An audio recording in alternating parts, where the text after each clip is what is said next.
shocking was the sudden death of a much younger man. John Ritter was only 54. A member of our ABC family, he was at work on the set of his TV show, 8 Simple Rules for Dating My Teenage Daughter, when he suddenly felt sick. He died soon afterwards. John Ritter and Katie Hall. Hey, George, how are you? There was nothing aloof about John Ritter. This was shot just last Sunday when he was doing an ABC promotion at Disney's California Adventure. Here we go. 1, 2, and 3. Perfect. He mingles and jokes, does shtick. But I would never, ever, ever leave this show. Ever. That's what Suzanne said.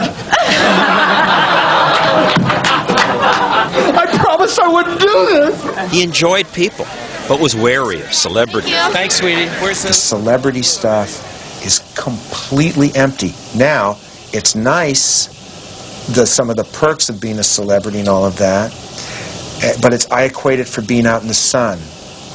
It's very, very warming and nice, and sometimes you get a nice glow, but if you're in the sun for too long, we know it can kill you. Ritter had experience with celebrity. His father, Tex Ritter, was the singing cowboy of movie westerns in the 30s and 40s. Well, I'm Tex Reed from the State Marshal's office. My brother would say, "Come on, Dad's on TV," and we'd go down Saturday morning and watch Dad, you know. He basically was himself. His name wasn't Tex Ritter. He always had Tex something. Tex Ritter tried to discourage his son from show business, but John's younger brother says John was a born performer, a natural comic. John was a goofball. That's what somebody said. You know, John was a clown. Perhaps sometimes he felt as though that was his role, and he probably would have liked to not have taken it, but he was. He was very good at it. The greatness of John was that he was able to continually draw audiences to him no matter what he did. Henry Winkler, the Fonz, was John Ritter's close friend for 25 years. Today, he looked back. I directed him. I produced shows that he starred in. No matter what he did,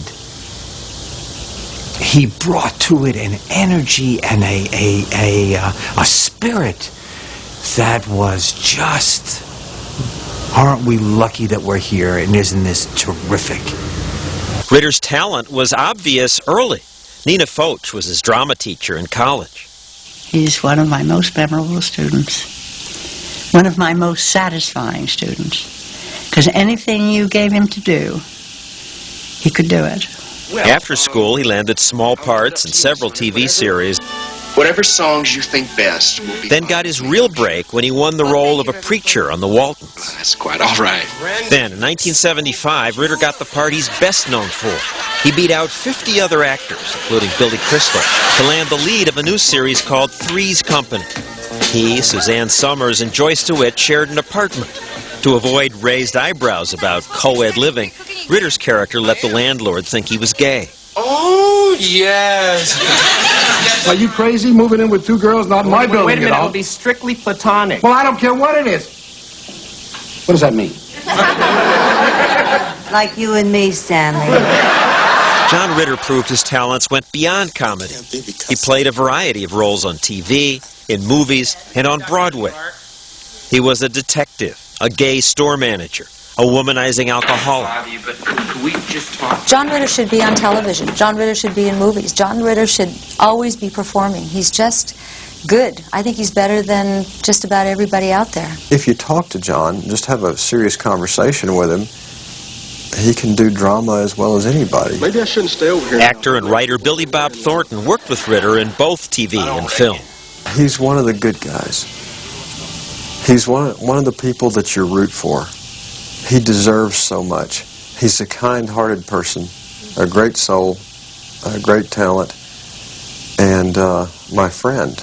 A year ago, John Ritter embarked on the last chapter of his professional life, a series called 8 Simple Rules for Dating My Teenage Daughter. It's become one of the most successful series on ABC's schedule. I can't wear anything else. Panty lines, hello. Panty lines, hello, are fine. Actually, they were a pretty big deal in my day. Well, we're the thong generation. Well, maybe that's why your generation is so angry. You're always walking around with a wedgie.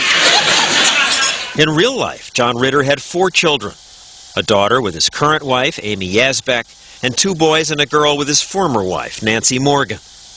He was still married to Morgan when, in 1980, Barbara Walters interviewed him and asked him this question. If we look into the future, talking about the future and the past, how would you want to be remembered? Gee.